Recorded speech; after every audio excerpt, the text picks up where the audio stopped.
ایک بھائی پوچھتے ہیں کہ کیا ٹڈیوں کا جھنڈ کے جھنڈ آنا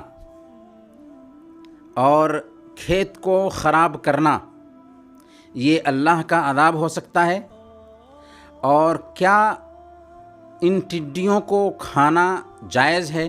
کیونکہ ان دنوں بہت سارے ویڈیوز ایسے دیکھنے کو مل رہے ہیں کہ لوگ ٹڈیاں خرید رہے ہو رہے ہیں، تو کیا ٹڈیاں کھانا جائز ہے؟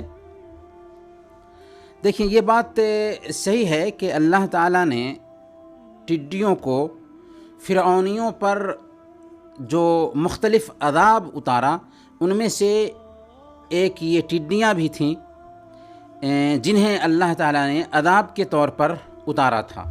اللہ تعالیٰ نے سورہ اعراف میں فرمایا فَأَرْسَلْنَا عَلَيْهِمُ الطُّوفَانَ وَالْجَرَادَ وَالْقُمَّلَ وَالضَّفَادِعَ وَالدَّمَ آيَاتٍ مُفَصَّلَاتٍ کہ پھر ہم نے ان پر طوفان بھیجا، ٹڈیاں بھیجی، گھن کا کیڑا بھیجا اور میڈک بھیجا، خون بھیجا۔ یہ سب کھلے معجزات تھے، لیکن وہ تکبر کرتے رہے، تب اللہ رب العالمین کا عذاب آیا، پورے طور پر فرعون کو تباہ و برباد کر دیا گیا۔ تو اس سے پتہ یہ چلتا ہے کہ اللہ تعالیٰ نے ٹڈیوں کو فرعونیوں کے اوپر عذاب بنا کر کے بھیجا تھا۔ البتہ کہیں پر ٹڈیاں ظاہر ہوتی ہیں تو اس کا مطلب ہرگز نہیں ہے کہ وہ عذاب کے طور پر ہی آئی ہیں، اس لیے ٹڈیاں دیکھ کر فوراً یہ حکم نہیں لگایا جا سکتا ہے کہ وہ ٹڈیاں عذاب کے طور پر ہی نازل ہوئی ہیں۔ ہاں، اس میں کوئی معنی نہیں ہے، اللہ تعالیٰ عذاب کے طور پر بھی بھیج سکتا ہے، اور قیامت کے دن تک انسانوں کو ان کی نافرمانیوں کے پاداش میں آزمایا جاتا رہے گا، اور گناہوں کی وجہ سے اللہ تعالیٰ کا عذاب مختلف شکلوں میں آتا رہے گا۔ انسانوں کو کبھی اس کا احساس ہو پاتا ہے اور کبھی احساس نہیں ہو پاتا ہے۔ تو یہ ٹڈیاں بھی عذاب کی شکل ہو سکتی ہیں، لیکن حتمی طور پر ہم یہ نہیں کہہ سکتے کہ عذاب ہی ہو، کیونکہ ممکن ہے کہ اللہ تعالیٰ غذا کی شکل میں بھی اس کو اتار سکتا ہے، یعنی ہو سکتا ہے کہ اللہ تعالیٰ نے ان ٹڈیوں کو غذا کے طور پر بھی اتارا ہو، اور ٹڈیاں غذا کے طور پر بھی اتری ہیں۔ ہماری شریعت میں ٹڈیوں کو کھانا جائز ہے، جیسا کہ انہوں نے پوچھا بھی ہے اس سوال میں، اور اللہ کے نبی صلی اللہ علیہ وسلم نے ٹڈیاں کھائی ہیں، صحابہ کرام نے ٹڈیاں کھائی ہیں۔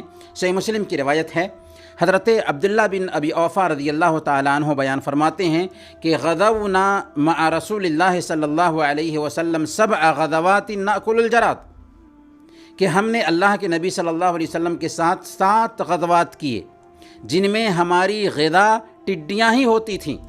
تو اس سے پتہ یہ چلا کہ ٹڈیاں کھانا جائز ہے، ہماری شریعت نے ٹڈیوں کو حلال ٹھہرایا ہے، اور ظاہر سی بات ہے کہ ان کے لیے یہ ٹڈیاں کھانے کے طور پر اتری تھیں۔ تو ان دنوں ہمارے پاس بھی بہت سارے میسیجز آئے اور لوگوں نے تعجب کا اظہار کیا کہ کیا ٹڈیاں کھانا جائز ہے؟ جی ہاں، ٹڈیاں کھانا جائز ہے، اور ہم نے بھی ان کو یہ اطمینان دلایا کہ ہماری شریعت نے ٹڈیوں کو حلال قرار دیا ہے، یہاں تک کہ اگر یہ ٹڈیاں مری ہوئی حالت میں بھی ملتی ہیں تو ان کو کھانا جائز ہوگا۔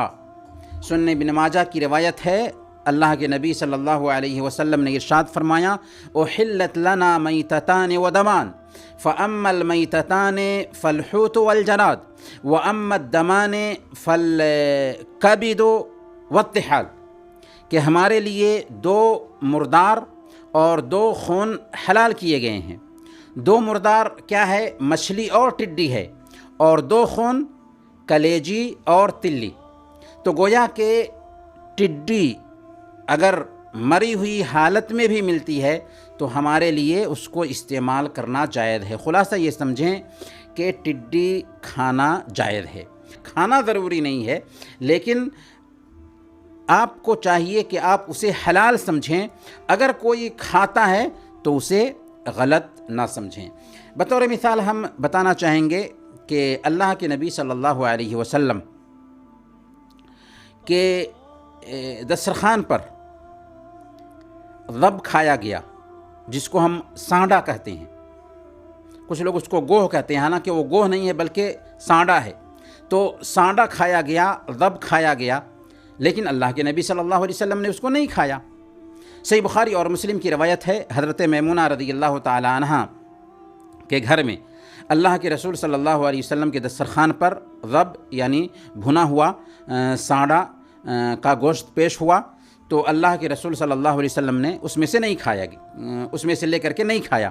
تو آپ سے پوچھا گیا کہ کیا یہ حرام ہے، یعنی اس کا گوشت کھانا ہمارے لیے جائز نہیں ہے؟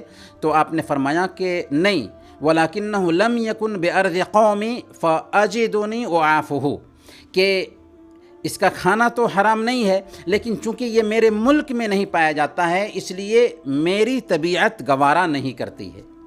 چنانچہ حضرت خالد بن ولید رضی اللہ تعالیٰ عنہ کہتے ہیں کہ میں نے اس میں سے کھینچ کر کے کھایا، اور اللہ کے نبی صلی اللہ علیہ وسلم مجھے دیکھ رہے تھے، انہوں نے منع نہیں کیا۔ گویا کہ اللہ کے نبی صلی اللہ علیہ وسلم نے اسے حلال سمجھا، لیکن پھر بھی اسے استعمال نہیں کیا۔ تو اگر ہمارے علاقہ میں ٹڈیاں نہیں کھائی جاتی ہیں تو شریعت نے چونکہ اس کو حلال سمجھا ہے، اس لیے ہم بھی حلال سمجھیں گے۔ یہ الگ بات ہے کہ اگر ہم اس کو نہیں کھاتے ہیں تو ہمارے لیے کھانا کوئی ضروری نہیں ہوگا۔ حلال ہے، حلال سمجھیں گے، کھانا ضروری نہیں ہے، کیونکہ ہر حلال چیز کو کھانا ضروری نہیں ہوتا۔